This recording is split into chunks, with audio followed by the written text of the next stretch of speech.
Happy New Year. Thank you for joining us on this special edition of Tigray Media House. My name is Maliti Brahana Meskel, and we have an incredible guest today, Mr. Martin Platt, who was the former Africa editor with the BBC News and is now a research fellow with the University of London. Thank you, Mr. Platt, for joining us today. It's a pleasure to be here. So today is the 59th day since the Ethiopian government began war with the State of Tigre. Here are the facts. We know that there are more than 2 million children who do not have access to food, water, and have been displaced either internally or as refugees in Sudan. We know that there are more than 100,000 Eritrean refugees who fled the tyrant in their country and are now at risk of being repatriated, we hear, by force, which for Isaias Afewerki means death for these people. We know that there are a number of war crimes, alleged war crimes, including the targeting of civilians, both in airstrikes and on the ground, particularly by Eritrean troops. We know that there are reports of people who sheltered in churches who were attacked. We hear now that there is potentially chemical weapons are being used. We know that there is looting, burning, destruction of private and public industry throughout Tigray. Just to name a few places, Adigrat University, Addis Ababa Pharmaceuticals, the Wolkite Sugar Factory, the Zenith Hair Oil. I mean, the list goes on and on of the destruction within the state of Tigray. We've even heard that UNESCO sites have been targeted, which is really troubling. And we hear that ancient texts and artifacts have been looted by the Eritreans. You know, Tigray is home to much of the deep history that Ethiopia boasts about. We also hear reports of massacres that have occurred not just in Maikadra, but throughout all of Tigray. In Aksum, Adwa, Shura, Chachar, Humara, so many different locations. So, Mr. Platt, what is your take on what's happening, the political situation within Ethiopia? Because this is not just isolated to Tigray. We know that there are several states throughout the country of Ethiopia that are in turmoil right now, be it the arrest of political prisoners, like various massacres and killings in Wallega, in Kimat, in Gumuz. It feels like Ethiopia took one step forward and 10 steps back. What is your take on what's happening? I mean, there's a lot to pick through there. The one thing that appears to be clear is that Prime Minister Abiy's project appears to be going very badly wrong. As you said, he launched the war in Tigray saying that this was no more than effectively a policing operation, that it'd be over in a matter of days. And that clearly has not been the case in any shape, way, or form. I mean, the displacement is enormous, as you say. The level of fighting is very high, as far as one can tell. And the displacement of people not just within Tigray but across the border into Sudan is really, really worrying. But as you say, this is not just something centered on Tigray, and one has to, in a sense, go back to what was the Prime Minister's agenda. And it's possible, and it's difficult to say exactly what it was, because he is somebody who came up through the security services. Mm-hmm. He's not somebody who has been elected in an open and democratic manner. The amount of information really about what he stands for is quite limited, and his project of reconstructing the Ethiopian state so that it is much more centralized, in a sense, really came up against one of the major problems, which, as I'm sure you're very well aware, which dates back to the 19th century. And I don't want to go through the whole of Ethiopian history, for goodness sake, which is one of the great glories of Ethiopia is its extraordinary history. But I don't want to go back through all that. But you look at the way in which the empire was expanded at the end of the 19th century, and the areas that it took over, the way in which the Somalis, the Oromo, and the other southern peoples were incorporated by force into the empire. And I'm sure that you remember much better than I do the way in which particularly the Oromo were treated, and they were termed for a long time the Gala, and which is hardly a shall we say, a positive way of referring to anybody. I have photographs of merchants in 1930s bringing tribute to the emperor, and it was being carried by Oromo slaves. And slavery still existed at that time, and I think that, in a sense, that whole period set the tone for the state of Ethiopia, and the whole project that comes about after 1991, which has many flaws, in a sense, was to try and unpick that. And it seems to me that Prime Minister Abiy is trying to reconstruct what there once was. Well, and I'm so glad that you actually brought that up at this point, because Abiy arguably rode in on the backs of Oromo youth, right? And the protest movement that they largely led against EPRDF. But it seems that everything he's doing counters what their requests were. Is that what you're saying? And how does he reconcile that now? Because it does seem like he's actually lost support among those, that part of the population, let alone Tigray.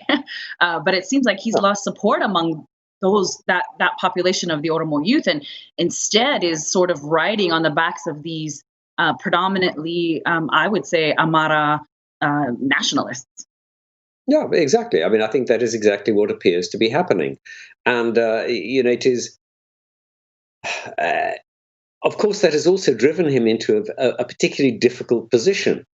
After all, if you've lost your own ethnic group, and as you say, particularly the youth amongst them, there may be some people who still support him amongst the Romos, I don't know.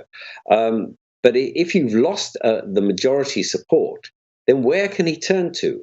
And the Amhara militia that are now clearly deeply involved in the fighting. In a sense, that they're one of the three pillars of this war. One is them, the other one is the federal forces, and the third are the Eritreans. And they've each fought on a different front, although cooperating with each other. And that has, in a sense, meant that those are the people that he has to rely upon. And, I wonder if I was shall we say, a Somali mother or father looking at the war in Tigray, thinking to myself, last time there was a war in Tigray, people fought for, what was it, nearly 2 decades. Do I really want to send my son or daughter up to the mountains that I've never seen, never been to, and let them come back in a body bag? That doesn't sound like a particularly attractive prospect. So in a sense, you then get a situation where he has to rely on those three elements. And I wonder how long that alliance will hold. I do want to jump into the Eritrean factor. But first, can we just dispel this whole thing about, the war started because a northern base was attacked? I think it's pretty clear that there had been a low-grade aggression, happening for years prior to November 3rd. So can you just dispel that for a minute? Because I think there's Abiy is trying to sell this story about this was a reaction to something that happened. But I think there's enough evidence now to show that that's not the case. Oh, no, I think that isn't the case. Let me be honest. I don't think that the TPLF played this, shall we say, in a way that was perhaps the most advantageous. They did refuse to allow the heavy weaponry to be withdrawn from the northern border area with Eritrea. They were blocked by popular demonstrations. And then when the general was sent into the Northern Command, he was put on a plane and told to go home. That's apart from the whole issue of the election, which the Tigray insisted on holding, and as far as I can tell, was a completely well-run affair. I'm not criticizing the election, but these were all issues which were guaranteed to get up the nose of Abiy and anybody in the center. In a sense, it challenged the authority of the Ethiopian state. I'm not trying to say that right was entirely on one side or the other. But the idea that this simply came about because of one act on the in the beginning of November is clearly nonsense. And I mean, I was speaking to some young Tigrayans who escaped that night, and there were hundreds of Ethiopian commandos were flown into Mekelle, and there was an attempt to, as far as I can tell, and I mean, this needs to be researched more carefully, an attempt to take out the Tigrayan leadership. I think that is what happened. I cannot be certain, but that it appears to me that that was what happened, and everything flows from that action. Well, and that makes sense. We saw that happen in the Somali region not too long ago, so I wouldn't be surprised. But again, because of the lack of access, we can't confirm a lot of this. Let's just delve into the Eritrean factor, though, because that is a big part of this. And it seems like the only person who doesn't know or is pretending not to know that there are Eritrean troops on the ground in Tigray who are committing a lot of these atrocities is Abiy himself. Because he continues to deny it, even though we have now satellite imagery that's confirmed their presence. There was a great story in the New York Times about, with all of that imagery and showing what they see. The people themselves who are able to get out and tell the stories are specifically identifying Eritreans as the people who perpetrated against them, be it looting, burning, raping, killing. They're very clear about who did this. What do you make of that? Why is the international world pretending that this is not the emergency that it is? Well, I mean, I don't think that they are, and to be fair to the United States and the UK in particular, the UK off the record and the US on the record now has effectively said that although they doubted the presence of the Eritreans in the beginning, they now accept that they are involved. And while they haven't really, gone big on it, I mean, though you can find that on the record now, and that is a complete change in the position of the United States at a time, of course, when the entire U.S. administration is in flux because of the election. But I think we have to go back to the Eritrea question itself. I think that one of the things one has to look at is what exactly happened after the signing of the peace agreement and how that peace agreement took place. Because there are two elements to that are both interesting. The first is that the United States was clearly very much involved in the peace agreement between Abiy and Isaias. A lot of the negotiations took place in Washington, and they were very much pushing the two parties together. Once that was successful, I think that it was really a move by Abiy. Listen, and this is speculative, but I think it was a move by Abiy to suddenly see the world in a different way.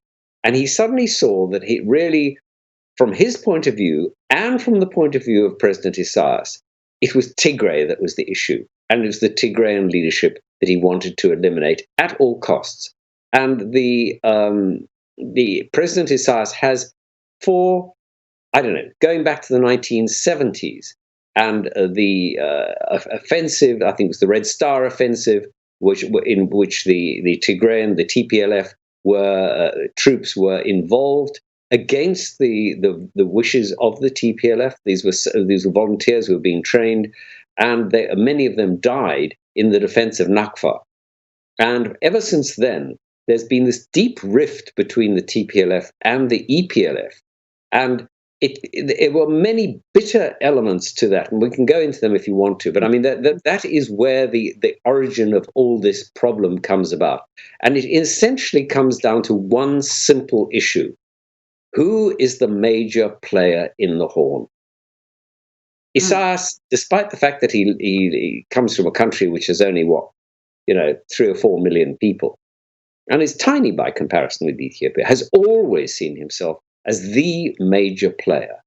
And not surprisingly, Ethiopians are a little bemused by this idea, since, clearly he is not. But he has been extraordinarily able to manipulate things down the years, and whether it was by, shall we say, supporting and assisting and funding and and giving weapons to Al-Shabaab or other movements in the Horn of Africa. He has managed to manipulate this for a long, long time, very successfully. And when this alliance was formed between Abiy and Isaias, it then worked really well. There are 9 recorded instances of bilateral meetings between the two, and the last 2 were in each other's military bases. And I think that tells you a heck of a lot about what they were planning. One was in the Air Force base in Ethiopia. The other one was at Sawa, at the military base at which all Eritreans are trained. And that told you this was right on the agenda way before anything happened in the Northern Command.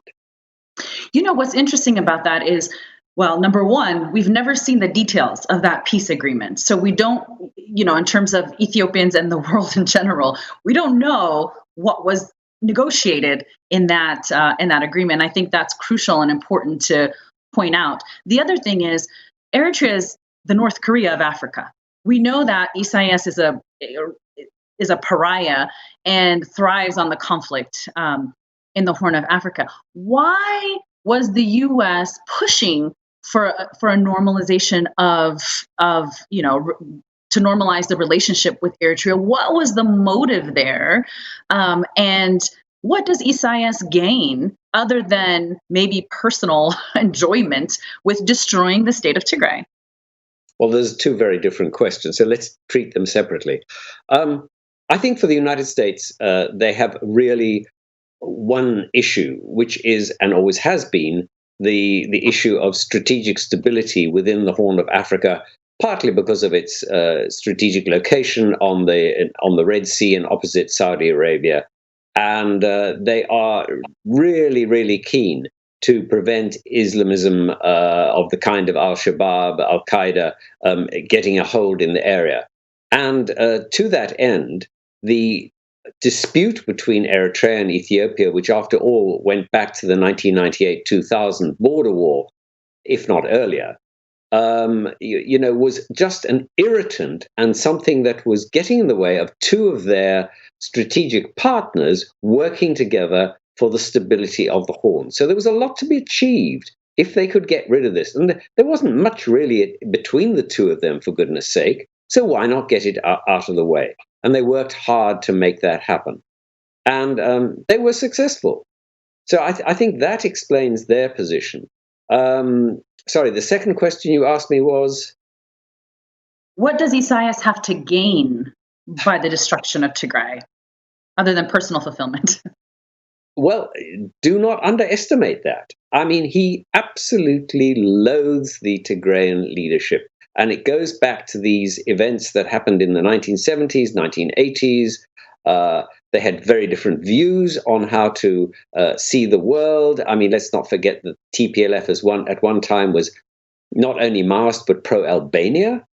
The Meles took that position, and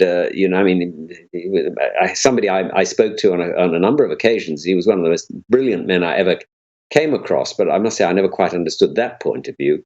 And then Isaias, who was always realized that he had to keep the big powers on side, because at the end of the day he needed to get through the Security Council the idea of independent Eritrea. It had to have a United Nations endorsement, and if the Americans or the Chinese or anyone blocked it, then he would be in real trouble.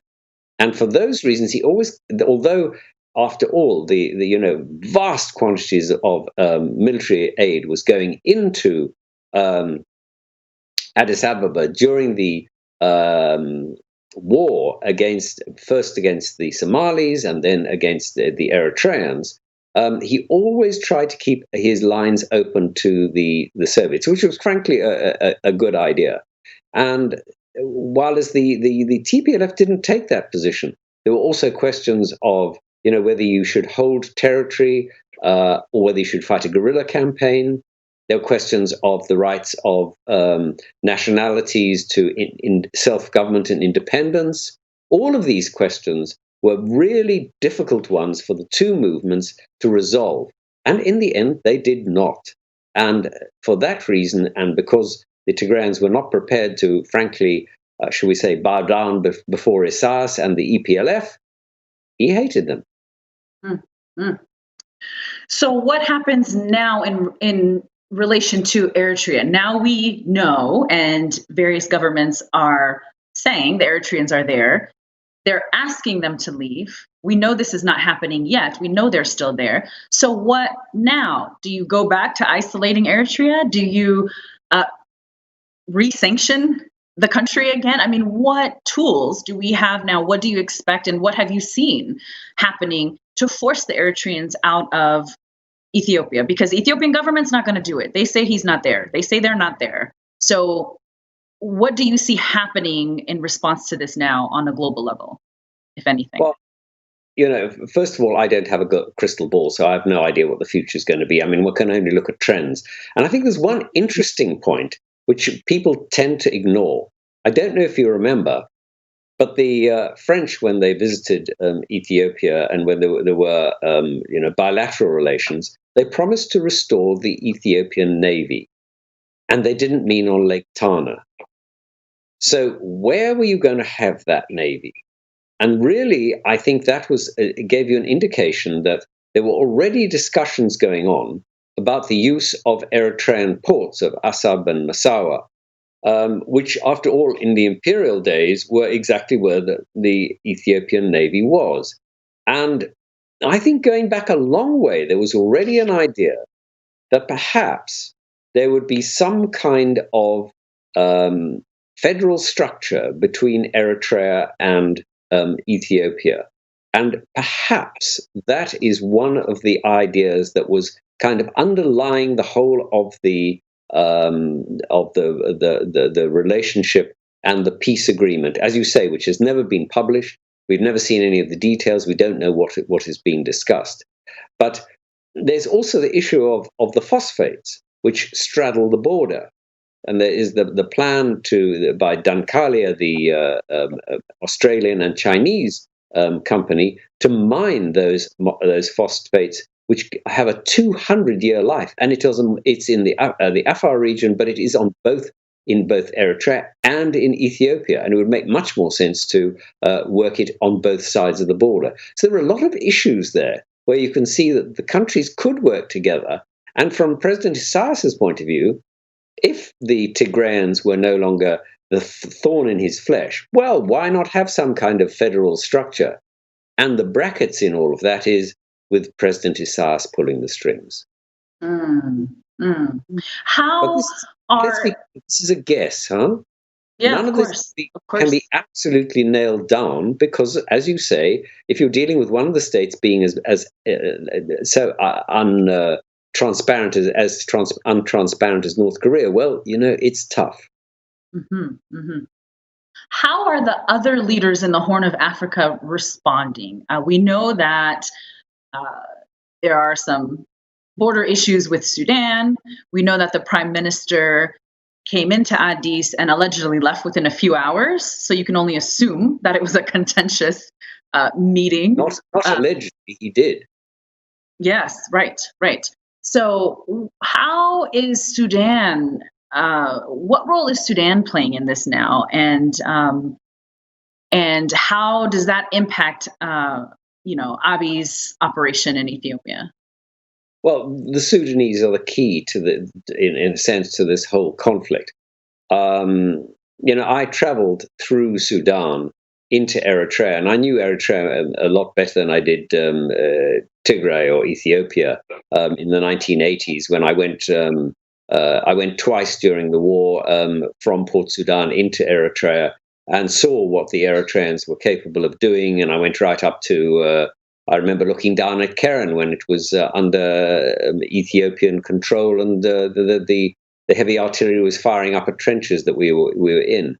So I saw the bases that the Eritreans had and the supply channels that they had, which were absolutely vital in the war that they prosecuted against Ethiopia.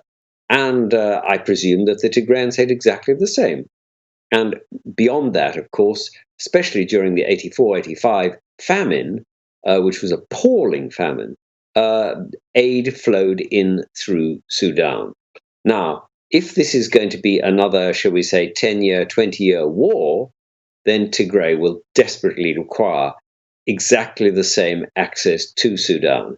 And the fact that the Sudanese now have a serious conflict with the Ethiopians over the Alfaga triangle, and apologies if I've mispronounced it, will, of course, be a huge issue because it is unresolvable, particularly because it was the Amhara who were farming in what is a very fertile area, and the fact that they have lost that to the Sudanese will be a thorn in the side of the Amhara, who, of course, as we've been discussing, is one of Abiy's key allies. Mm-hmm. Hasn't it been, if I'm not mistaken, though, it was determined well before EPRDF came into the picture that was Sudanese land. And so the Ethiopian farmers were sort of leasing it and using the land. Is that your understanding of what the relationship was up until this point?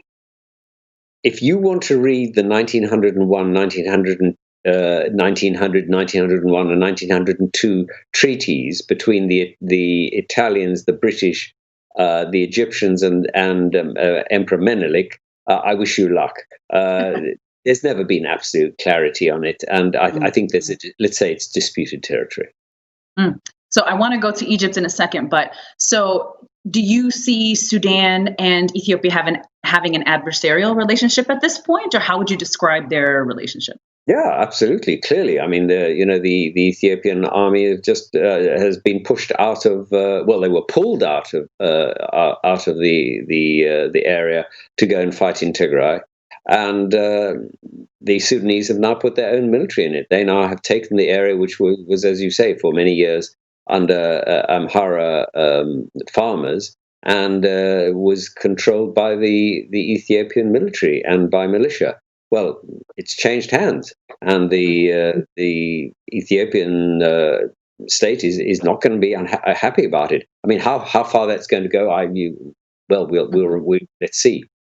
Right, and then add Egypt to that equation. We know that Egypt is backing Sudan at this point, which is going to be real interesting, especially related to the dam. Exactly, and you might even ask yourself this question: is the land on which the dam is built unequivocally Ethiopian? To which I have no answer, but I merely raise it as a question. Tell me about what else is happening with, I know there are issues in South Sudan now. I think it seems like the Ethiopian federal forces are spread pretty thin right now, fighting battles all over the country, and also trying to lead, peacekeeping efforts in different places where they recalled their Tigrayans who were a part of that. How is this impacting, say, South Sudan, Kenya? There was an IGAD summit where supposedly President Uhuru called Abiy childish. I don't know if that was true or not. I don't know if you heard that. But how is this impacting the other nations? Well, clearly it is disrupting them. I mean, listen, I wasn't at the Djibouti summit, so I've no idea what really took place, but clearly it wasn't a happy summit. I think the more difficult issue to ask about is really Somalia, because the President Farmajo is in a very weak position now. And there were even suggestions that Eritrean forces might be sent into Somalia to prop him up. Now, it doesn't appear to have happened so far, but it's not inconceivable. And, the difficulty for both Addis Ababa and Asmara is that they are both now very stretched. And since the TPLF seem to be running a pretty sophisticated and well-organized guerrilla campaign, which will tie down forces, and it is the most grueling, difficult war to fight. I mean, you only have to look at what the Americans discovered in Afghanistan, or the Russians before them, or the British before them in Afghanistan. I mean, the British were defeated on many occasions. I mean, I don't know if you know, but sorry, this is just an aside, but there was one army which the British had, which they sent into Afghanistan. One man rode out. That was it. So, I mean, guerrilla warfare can grind you down, and it is really tough to win. And, there are not that many examples of where it has been successfully contained. I mean, one can find some, but I mean, there aren't that many. So it's sucking in both the Ethiopian federal forces and the Eritreans, and how long they'll be able to keep that up when it's extremely expensive to fight a war, I don't know. Well, and we heard recently about troops who returned to Mekelle, and there were about 6,000 of them, if I got the number right, and only 800 returned. So that's a devastating scenario. It's possible. I mean, if only there was accurate reportage. But I mean, I think the fact that the media, even local media, are frankly not being they're not even being embedded. I mean, if you look at what happened in the Iran-Iraq war, the U.S.-Iraq war, there were at least embedded journalists who were allowed to go in with the frontline troops, the American troops, and they did send out. All right, they were from one side, but and therefore limited, but they could at least say what was going on. The fact that there have been no local or international journalists allowed into Tigray, apart from the one Belgian who got in, and I think the Ethiopians must have been absolutely horrified by his reports, because, of course, they showed exactly what they didn't want shown, tells you that they are desperately trying to clear up the situation and make it, shall we say, presentable. So why do you think the AU and IGAD have been so paralyzed in having a response to this? I want to kind of bring it back to Tigray and the people, because I think that's the big issue right now, is that there is no humanitarian corridor. He's arresting journalists. Abiy Ahmed is arresting journalists. So we're not able to get any information. So it must be worse on the ground than we can even imagine. So why have these agencies, why are they so paralyzed? Why can't they? I mean, when do you stop asking for access and take it? Well, you remind me of the last major robust action by the African Union. It's been that kind of organization for a long, long time. The one thing they agreed on, and as a South African by origin, I can say this with great pleasure, was on apartheid, and they really, really were united and powerful in their opposition to it. Ever since then, it's been weak, floundering, and it's a dumping ground for failed politicians. I'm afraid that's the reality of it, and nobody is prepared to give it the AU has the power, rather like the UN, that the nation states give to it, and if you don't give, it doesn't have.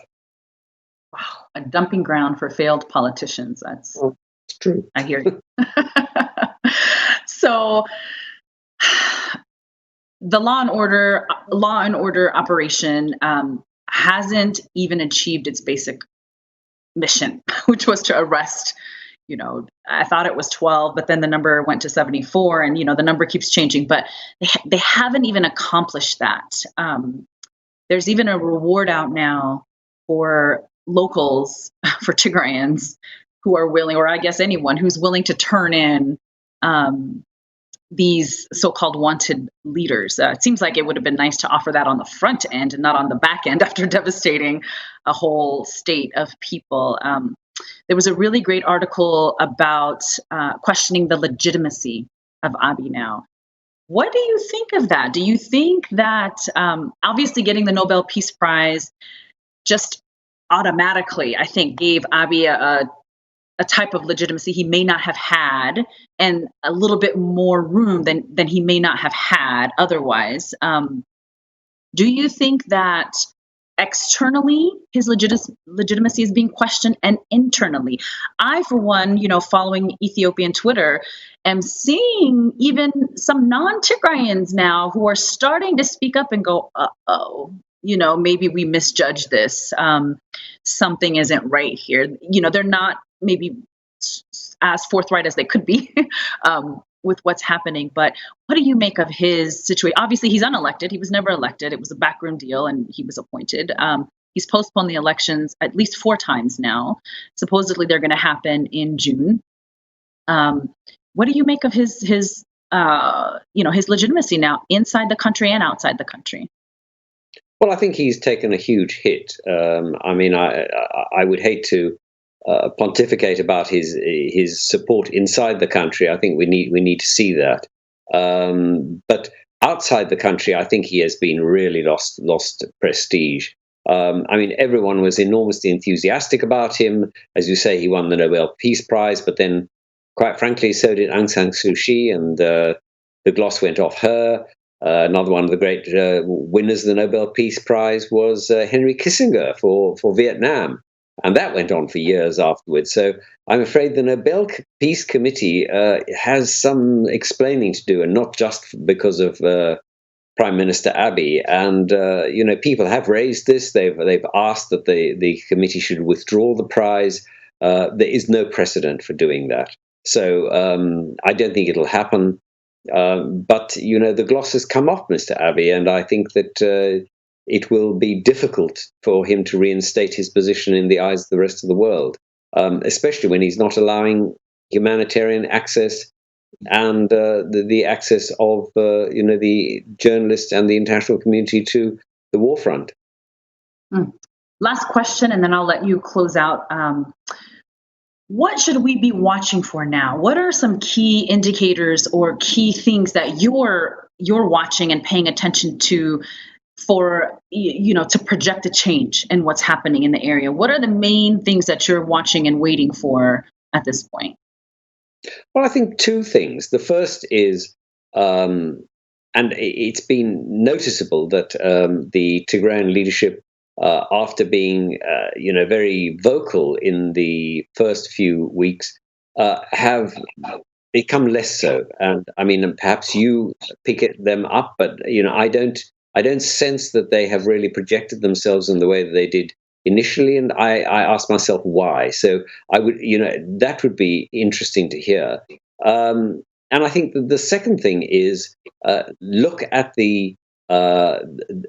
both the as you pointed out, the views of the neighbors. Where are they going? Are they beginning to think that this is a hopeless project? How are the Egyptians reacting? There's plenty to come in there. What about the OAU? Sorry, not the OAU. The UAE, the Saudis. Where are they going with this? Because they all have some hold over these activities. And then, of course, there's the battlefront. In the end, this will come down to who has the ability to hold out. And I hate wars. The suffering, the immense suffering, whether you're a soldier or you're a civilian, that especially guerrilla wars inflict on people are just terrible. And for your community that went through the war that ended in 1991, then went through the border war, in which, I don't know, people say 100,000 died, and I think it's an underestimate. I think more died than that. Now, a third war like this. This suffering is just appalling. Nobody knows. Where does it end? Yeah, I agree. Where does it end? I can tell you my grandmother has lived through 3 aerial strikes as a Tigrayan in her lifetime alone. So it's devastating. I hope that with this new year, we all have our prayers and wishes. One of which for the Tigrayan people is certainly to be able to reach their families and to bring an end to these atrocities that are happening. Thank you so much, Mr. Platt. We appreciate your expertise and you being so generous with your time, and hope we'll see you again in this year.